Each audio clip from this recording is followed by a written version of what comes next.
Olá pessoal, tudo bem com vocês? Para quem ainda não me conhece, meu nome é Amanda, eu sou enfermeira, professora e hoje estarei ministrando, continuando essa aula de anatomia e a fisiologia dos sistemas. Vamos lá? Bom, nós vamos iniciar agora com o sistema respiratório. O sistema respiratório, ele é o conjunto dos órgãos responsáveis pela absorção do oxigênio do ar pelo organismo e da eliminação do gás carbônico que é retirado dessas células. Ele é formado pelas vias respiratórias e pelos pulmões, ok? Os órgãos que compõem as vias respiratórias são as cavidades nasais, a faringe, a laringe, a traqueia e os brônquios. Olhem só aí na imagem. Para ver aí, pessoal, a cavidade nasal, laringe, ó. Primeiramente aqui a faringe, a laringe, tá bom? E quais são as funções desse sistema respiratório? Bom, cada um dos órgãos do sistema, ele ajuda a manter o equilíbrio ali desse organismo, ok? Temos primeiramente a troca gasosa. O que é essa troca gasosa, professora? Quando inspiramos o ar atmosférico, que contém oxigênio, esse ar aqui do meio externo, e outros elementos químicos, ele passa pelas vias respiratórias e chega até os nossos pulmões, ok? Pessoal, é nos pulmões que acontece a troca do dióxido de carbono pelo oxigênio, tá bom? E graças aos músculos respiratórios que este órgão cria forças para o ar fluir. Tudo isso, pessoal, é a partir de estímulos e comandos emitidos pelo nosso sistema nervoso central, ok? Temos também o equilíbrio ácido-base. O equilíbrio ácido-base, ele corresponde à remoção, a retirada do excesso de CO2 do nosso organismo. Nesta função, novamente, temos a atuação, como eu falei, do sistema nervoso, ok? Ali eles trabalham em conjunto. E ele é responsável por enviar todas essas informações para os controladores da nossa respiração, ok? Outra função que nós temos é a produção de sons. A produção e emissão de sons, ela é realizada pela ação conjunta desse sistema nervoso e dos nossos músculos, ok? Que trabalham na respiração. Então, são eles que permitem um fluxo do ar das nossas cordas vocais e da boca. Agora eu vou falar para vocês a anatomia e a fisiologia dos nossos pulmões, tá bom? Bem específico. Bom, pessoal, o sistema respiratório, ele é composto por 2 pulmões. Estão vendo aqui na imagem? Nós temos o pulmão direito e o pulmão esquerdo. E eles são órgãos esponjosos que estão situados dentro da nossa caixa torácica, tá bom? Cada pulmão, ele é envolvido por uma membrana, tá bom, pessoal? Uma membrana dupla que nós chamamos de pleura, ok? Internamente, dentro, desses pulmões, cada pulmão apresenta cerca de 200 milhões de estruturas muito pequenininhas, pessoal, em forma de cacho de uva. Tá vendo aqui na imagem? E que elas se enchem de ar. E nós chamamos isso de alvéolos pulmonares, ok? São esses cachinhos aqui. São os alvéolos. Bom, cada alvéolo recebe ramificações de um bronquíolo. E nos alvéolos realizam-se as trocas gasosas entre o ambiente, que nós chamamos de hematose, ok? E tudo isso acontece graças às membranas que são bem fininhas, que revestem e abrigam inúmeros vasos sanguíneos que também são bem finos, que são chamados de capilares. Olhem só, essas ramificações, tá bom, pessoal? Isso aqui nós chamamos de capilares, essas ramificações. Aqui eu coloquei um esquema bem básico, tá bom, pessoal? Tá bem simples aí, bem detalhado para vocês, ok? Olhem só, sistema respiratório. Temos aqui os órgãos. Temos as cavidades nasais, que são os primeiros filtros do ar, né? Quando estamos respirando aqui, passam pelas nossas cavidades nasais. Esse ar passa das cavidades nasais para a faringe, que a faringe é o caminho de passagem do ar. Da faringe, vai para a laringe, que é o órgão principal da fala, onde estão as nossas cordas vocais, ok? Da laringe, passa para a traqueia, que é um tubo onde o ar é aquecido, umidificado e filtrado, ok? Da traqueia, esse ar vai para os brônquios, que é onde representa as ramificações da nossa traqueia, ok? Dos brônquios, esse ar vai para os pulmões, onde são responsáveis pela troca de oxigênio em gás carbônico. Ok, pessoal? E então, agora nós vamos começar o nosso sistema digestório. Vamos lá? Pessoal, o sistema digestório, ele é o sistema do nosso corpo, né, do corpo humano, que é responsável por garantir o processamento dos alimentos que nós ingerimos,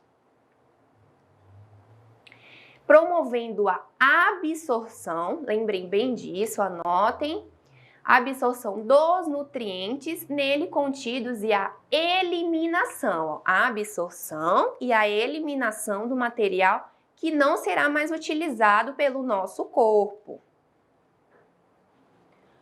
Os órgãos que compõem o sistema digestório são a boca, a faringe, o esôfago, o estômago, o intestino grosso, o intestino delgado e o ânus, tá bom? E também nós temos as glândulas acessórias, ok, pessoal? Que também fazem parte desse sistema. Quais são essas glândulas? Nós temos as glândulas salivares, temos o pâncreas e temos também o fígado. Esses três, ok? Órgãos do sistema digestório. Os órgãos do sistema digestório, eles são responsáveis por garantir, como eu falei, a ingestão do alimento, ok? Ele também faz a sua digestão, a sua absorção dos nutrientes e a eliminação do que não é necessário para o nosso corpo. Então, nós vamos começar ali pela boca. Deixa eu colocar aqui bem em cima. A nossa boca. A boca, pessoal, é o local onde vai começar essa digestão, ok? A digestão dos alimentos. Então, nossos dentes, eles promovem a digestão mecânica, garantindo que o alimento ele seja rasgado, amassado e triturado. Além da atuação dos dentes, o alimento na boca, ele sofre a ação da saliva, ok? A qual é secretada pelas nossas glândulas salivares. A saliva contém uma enzima. Essa enzima nós chamamos de amilase, tá bom, pessoal? Ela também é conhecida por pitialina. E ele promove o início da digestão dos carboidratos, ok? Aqui na nossa boca. A língua, ó, não devemos esquecer da língua, ela não está aqui por um acaso, só de enfeite, ela também tem a sua função. E a língua também é importante nessa etapa, garantindo que o alimento se misture juntamente com a nossa saliva e vai formar o que nós chamamos de bolo alimentar. Bom, é a língua também que ajuda na deglutição do bolo alimentar empurrando em direção à faringe, ok? Então, agora vamos falar sobre a faringe. Esse órgão é comum ao sistema digestório e respiratório, tá vendo? Faz parte dos dois. Abrindo-se em direção à traqueia, pessoal, e ao esôfago.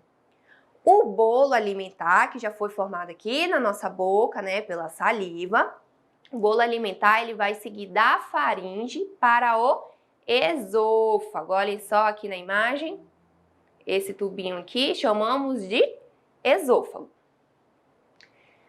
Ele é o órgão tubular e musculoso que conecta a faringe com o nosso estômago, ok?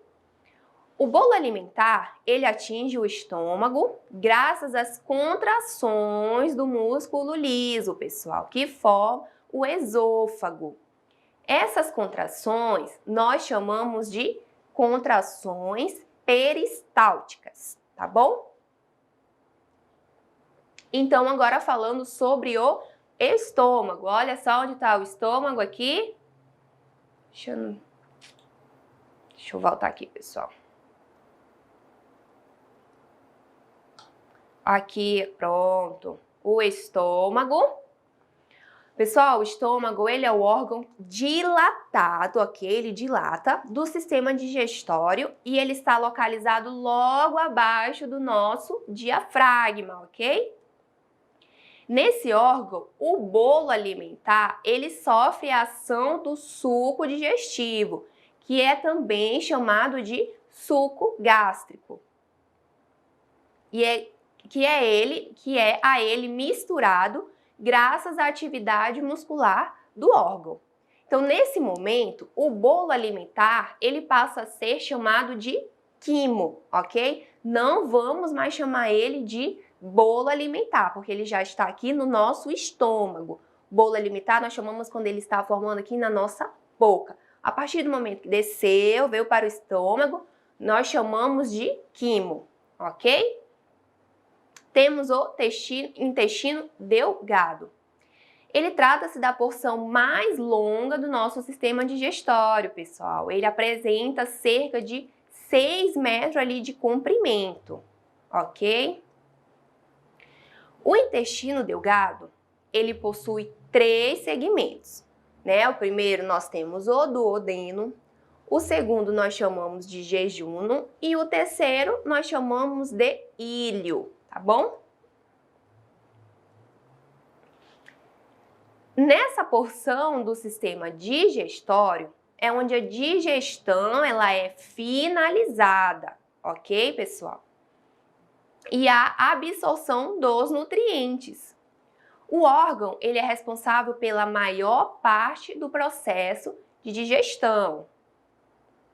E agora nós temos o intestino grosso. Pessoal, o intestino grosso é esse aqui, ó, o mais externo. Estão vendo só? Essa parte mais externa aqui, nós chamamos ele do intestino grosso. E ele tem cerca de 1,5 metro de comprimento. Esse órgão ele é responsável, já olha só, pela absorção de água e formação da massa fecal. Além disso, ele também é dividido em 3 segmentos. Seco, temos o colo e também temos o reto. Bom, pessoal, agora falando sobre as glândulas acessórias do sistema digestório, vamos lá? As glândulas acessórias do sistema digestório, elas liberam secreções que participam do processo de digestão, ok? E quem são essas glândulas? Primeiramente, nós temos as glândulas salivares, que elas são responsáveis pela produção da nossa saliva, ok? Ela é uma substância muito rica em água, mas que também apresenta outros componentes, como as enzimas e as glicoproteínas. A saliva, ela também ajuda ali a lubrificar aquele bolo alimentar, né, onde está formando aqui na nossa boca, e também ela possui uma ação antibacteriana.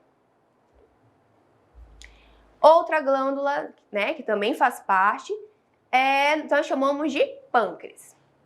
O pâncreas, ele é uma glândula mista, ou seja, possui funções tanto endócrinas como funções exócrinas, ok, pessoal? A sua porção exócrina, ela é responsável pela produção do suco pancreático, ok? E apresenta uma série de enzimas que atuam ali na digestão do alimento. Outra glândula que também faz parte é o nosso fígado. Pessoal, o fígado, ele é o segundo maior órgão do nosso corpo. Lembra quem é o primeiro que eu falei na aula anterior? É a nossa pele, ok? A pele é o maior órgão do nosso corpo e em segundo nós temos o nosso fígado, tá bom? E ele atua em diversas funções no nosso organismo. Porém, na digestão, seu papel é garantir a produção da bile. Então, essa bile ela é produzida no nosso fígado, ok? A bile ela é uma substância que ela fica armazenada na vesícula biliar, ok? Ela é produzida no fígado e armazenada na vesícula biliar. E posteriormente, ela é lançada no nosso duodeno. Então, o que é a bile? A bile, pessoal, ela atua na emulsificação de gorduras, funcionando como uma espécie de detergente. Como assim? Olha só, ela facilita a ação das enzimas responsáveis pela quebra de gordura. Estão vendo só? Ó, fígado. Temos aqui o nosso estômago, olha só a vesícula biliar, onde fica armazenada essa bile. A bile ela é um líquido amarelo esverdeado, espesso e pegajoso, ok? Ela é composta por sais biliares, eletrólitos, que são partículas carregadas e dissolvidas, como o sódio e o bicarbonato. Temos também pigmentos biliares, colesterol e outras gorduras, como os lipídios. Então, a bile ela tem duas funções. Quais são? Auxiliar na digestão e, olha só, eliminar certos produtos residuais. Por isso que falou, né, no slide ali anteriormente, que funcionam como uma espécie de detergente, porque ela acaba eliminando esses produtos, ok, pessoal? Principalmente hemoglobina e colesterol em excesso. Então, ela ajuda a eliminar tudo isso do nosso corpo. E nós vamos iniciar agora o nosso sistema urinário. Bom, pessoal, o sistema urinário, ou também chamado de aparelho urinário, ele é responsável por produzir, armazenar temporariamente, ok? E eliminar a urina.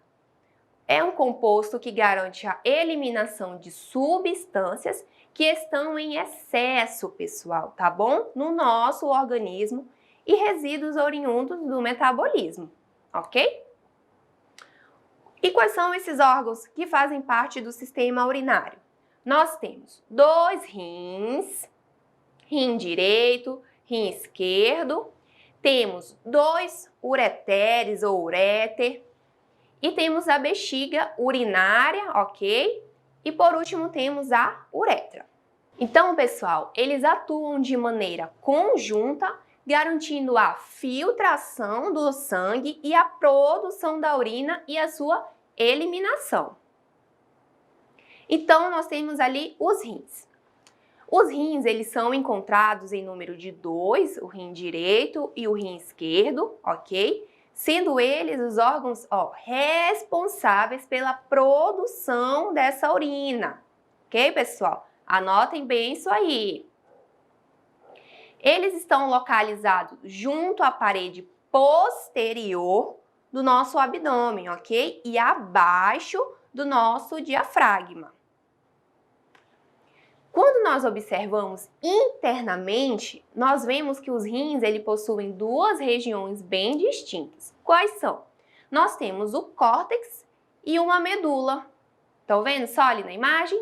nós temos o córtex renal, que é a parte mais externa. Só um minutinho, pessoal, deixa eu voltar aqui. Olha só. Temos o córtex renal, que é essa parte aqui mais externa, e nós temos a medula renal, que tá mais aqui laranjadinho, tá vendo? Parte aqui mais interna. Enquanto, olha só, a medula está localizada mais internamente e ela é visualizada como uma região ali, ó, mais escura. Agora nós temos os dois ali ureteres, ok? Os ureteres, pessoal, eles são ductos que levam a urina do rim até ali a bexiga. E eles são encontrados em nosso corpo, dois ureteres, um em cada rim, tá bom? Em média, os ureteres apresentam de 25 a 30 centímetros de comprimento e de 4 a 5 milímetros de diâmetro. Temos a nossa bexiga urinária. A bexiga urinária, ela é um órgão muscular oco, tô vendo ali na imagem, que serve de reservatório para a urina e gradativamente distende-se conforme esse produto ali vai acumulando, ok? Vai acumulando ali dentro da bexiga essa urina. E por fim nós temos a uretra. A uretra, pessoal, ela é um órgão que garante a eliminação dessa urina que está armazenada ali na bexiga, ok? Para o meio externo. No homem, a uretra ela apresenta um comprimento médio de 20 centímetros. A uretra da mulher apresenta cerca, olha só, de 4 centímetros de comprimento. Tá vendo só a diferença de tamanho? Bom, como nós sabemos, o sistema urinário, ele é o sistema responsável pela formação da urina, né? A formação ali nos nossos rins. A urina, ela é produzida nos rins, passa ali pelos ureteres, é armazenada temporariamente na bexiga e posteriormente ela é lançada para o exterior do nosso corpo por meio da nossa uretra. Agora, olha só, coloquei aqui curiosidades do nosso sistema urinário. Primeiro, pessoal, cada rim possui aproximadamente 1 milhão de néfrons, ok? Os néfrons, eles que produzem a urina e os néfrons estão dentro do nosso rim, dentro dos rins. O rim direito, ele é ligeiramente mais baixo do que o rim esquerdo, pessoal. Nós temos um rim mais baixo e o outro mais alto, tá bom? Por conta da presença do nosso fígado. E os rins, eles recebem cerca de 1,12 litros de sangue por minuto, ok, pessoal? Por minuto. A capacidade média da nossa bexiga é de aproximadamente 700 a 800 ml, tá bom? Bom, agora nós vamos dar início ao nosso sistema endócrino. Vamos lá? Pegue um papelzinho aí, anotem, pessoal, que isso aqui é bem específico, tá bom? Então, o sistema endócrino, ele é o conjunto, pessoal, de glândulas, né? Essas glândulas, elas são responsáveis pela produção dos nossos hormônios, que são lançados no sangue e percorrem o corpo até chegar aos órgãos-alvo, sobre os quais esses hormônios vão atuar, tá bom? Juntamente com o sistema nervoso, o sistema endócrino, ele coordena todas as funções do nosso corpo, tá bom? Nós temos o hipotálamo. O hipotálamo, pessoal, é um grupo de células nervosas localizadas na base do nosso encéfalo, onde faz a integração entre esses dois sistemas, o sistema nervoso e o sistema endócrino.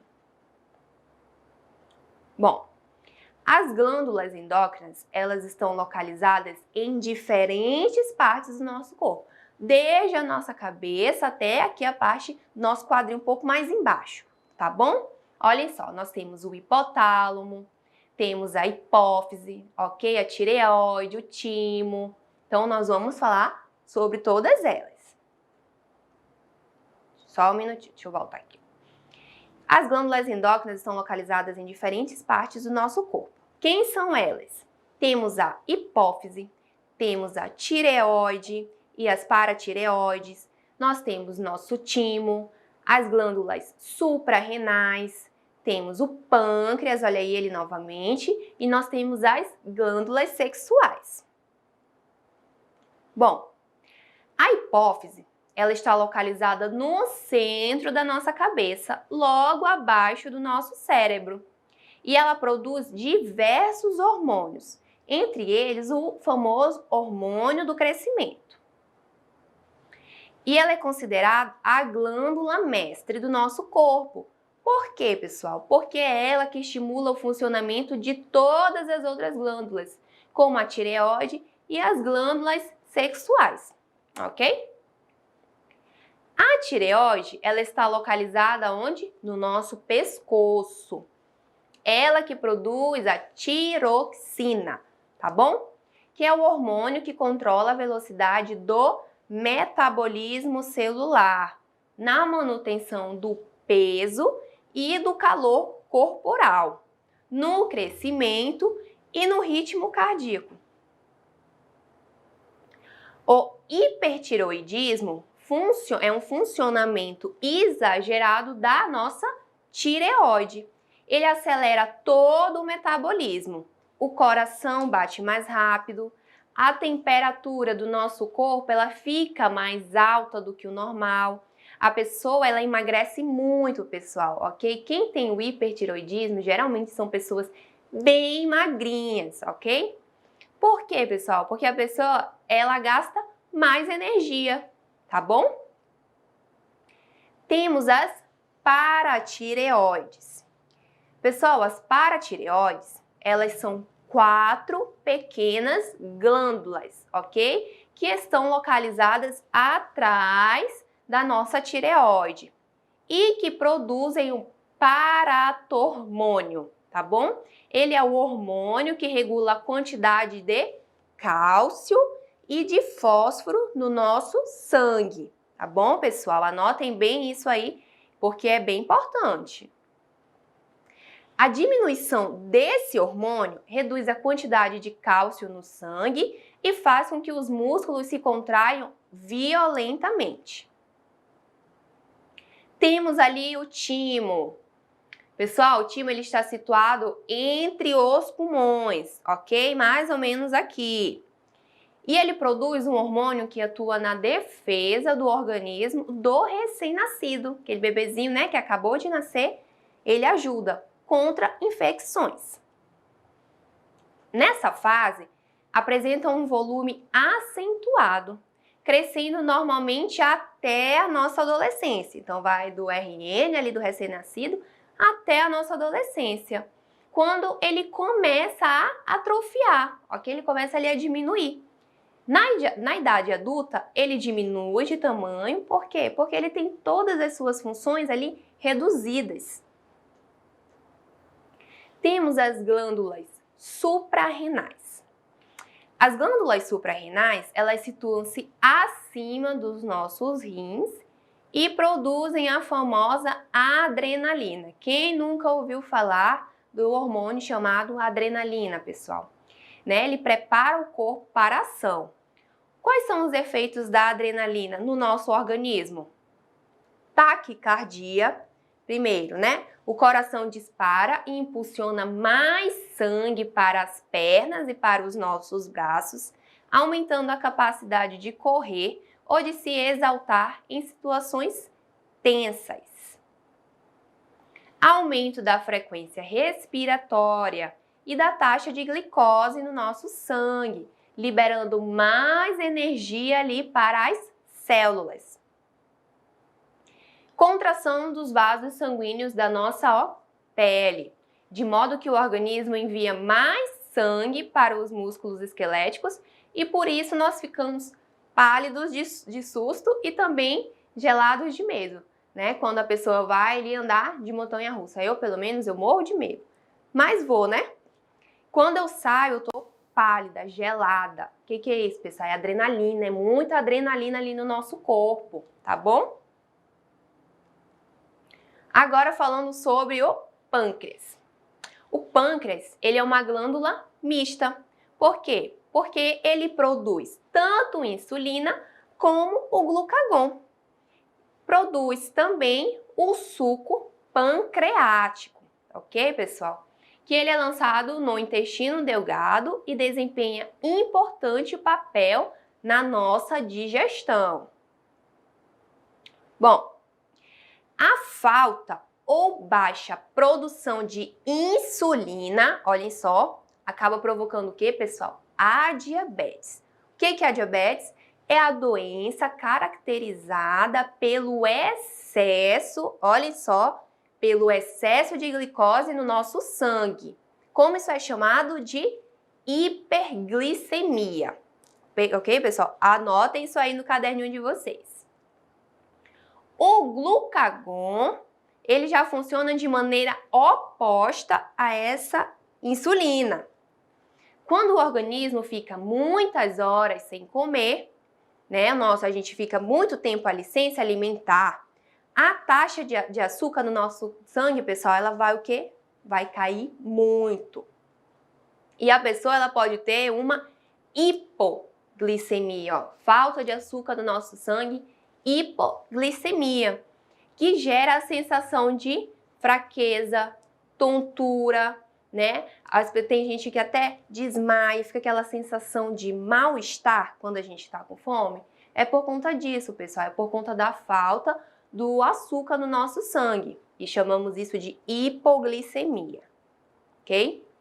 Nesse caso, o pâncreas ele vai produzir o quê? O glucagon, que vai agir no fígado, estimulando a quebra do glicogênio em moléculas de glicose. Por fim, a glicose ela vai ser enviada para o nosso sangue, normalizando essa hipoglicemia. Temos, por último, ali as glândulas sexuais. Bom, as glândulas sexuais, nós temos os ovários e também temos os testículos, que fazem parte do sistema reprodutor. Então, o ovário faz parte do sistema reprodutor feminino e o testículo faz parte do sistema reprodutor masculino, ok? Os ovários e os testículos, eles são estimulados por hormônios produzidos pela nossa hipófise. Estão vendo ali na imagem? Na nossa cabeça. Assim, enquanto os ovários produzem o estrogênio e a progesterona, os testículos eles vão produzir diversos hormônios. Entre eles está qual, pessoal? A famosa testosterona. Vocês já ouviram falar? Né? A testosterona ela é responsável pelo aparecimento das características sexuais secundárias masculinas, tá bom? Como barba, a voz mais grave, os ombros mais volumosos, ok, pessoal? Então, agora nós vamos dar início ao sistema reprodutor. Vamos lá? O sistema reprodutor, ele é responsável por proporcionar as condições adequadas para a nossa reprodução.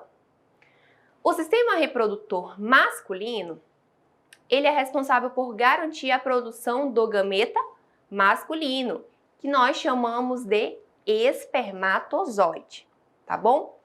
E depositá-lo no interior do corpo da mulher. Bom, o sistema reprodutor feminino, por sua vez, atua produzindo o gameta feminino. Qual é esse gameta feminino, pessoal? Nós chamamos de ovócito secundário, tá bom?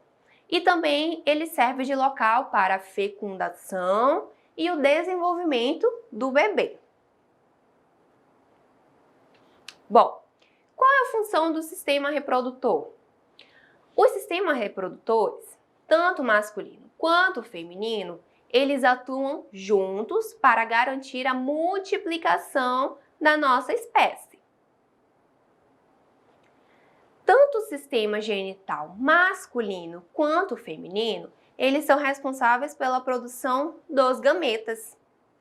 Ou seja, pela produção das células que se unirão, né, a união dessas células, na hora da fecundação e depois darão origem ao que nós chamamos de zigoto.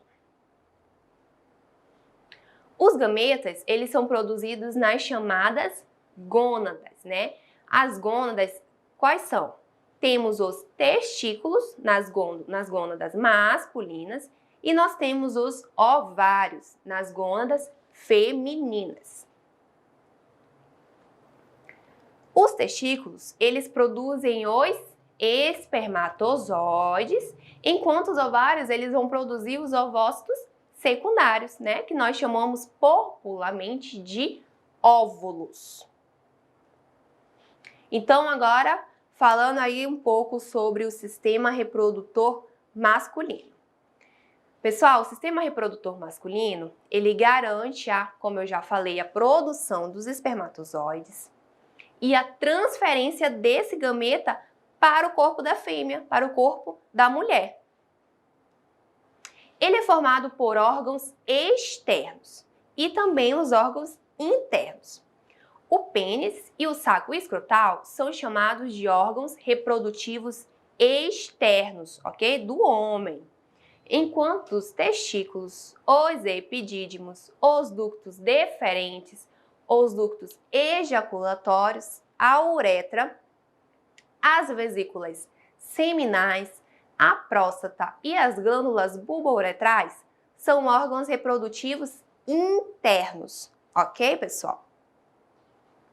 Temos ali, primeiramente, os testículos. Pessoal, os testículos, eles são as gônadas, como eu falei para vocês, masculinas. E elas estão localizadas dentro do saco escrotal. Deixa eu tentar mostrar ali na imagem para vocês. Aqui, ó. Estão vendo só? Aqui o saco escrotal, também conhecido como escroto, ok? Eles são formados por vários tubos ali enrolados, que nós chamamos de túbulos seminíferos, nos quais os espermatozoides serão produzidos. Temos ali o epidídimo, ok? A imagem, epidídimo, essa partezinha aqui mais externa. Após saírem dos túbulos seminíferos, os espermatozoides, eles vão seguir até onde, pessoal? Até o epidídimo, formado por tubos espiralados, ok? Então, nesse local, os espermatozoides adquirem maturidade e eles tornam-se móveis. Temos ali o ducto deferente.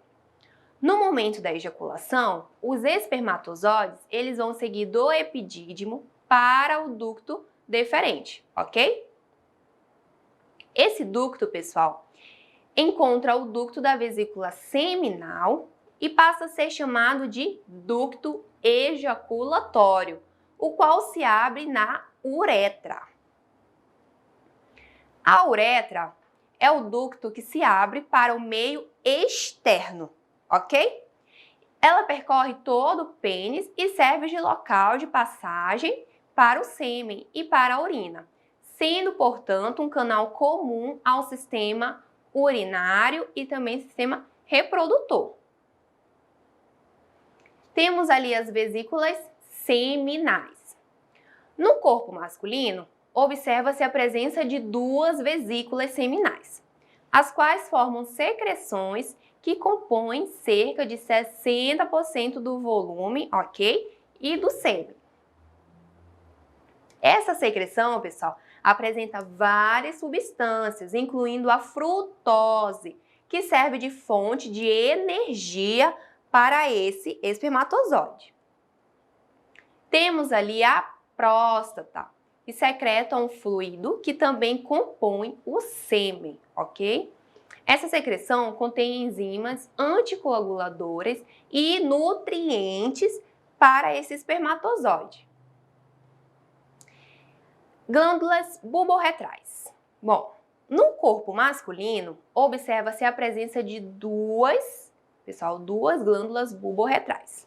E elas são responsáveis por secretar um muco claro, ok? Que neutraliza a uretra, retirando resíduos de urina que possam ali estar presentes. Temos ali mais externo o pênis, que é o órgão responsável pela cópula. Ele é formado por tecido erétil que se enche de sangue no momento da excitação sexual.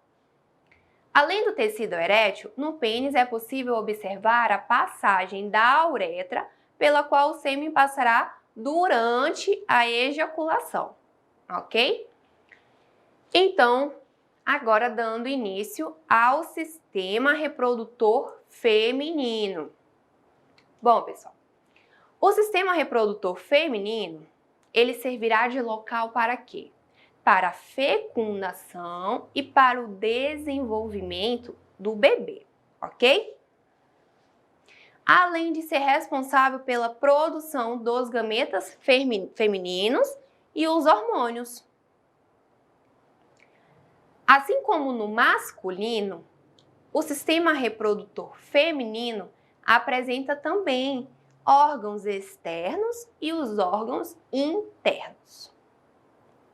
Bom, os órgãos externos recebem a denominação geral ali de vulva e incluem os lábios maiores, lábios menores, clitóris e as aberturas da uretra e a vagina, ok? Vou voltar aqui para vocês darem uma olhadinha.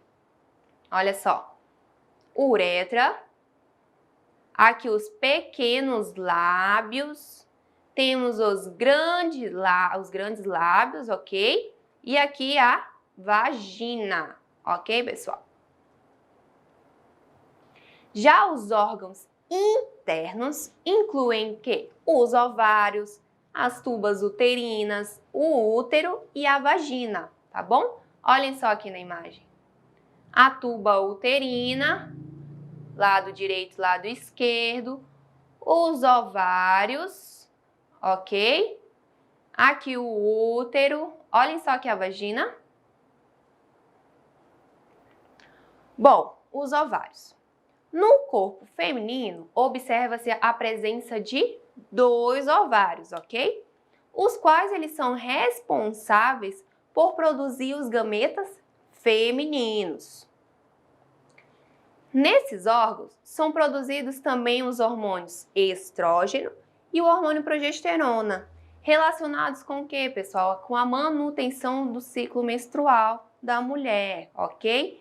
Sendo o estrogênio relacionado também com o desenvolvimento de caracteres sexuais secundários.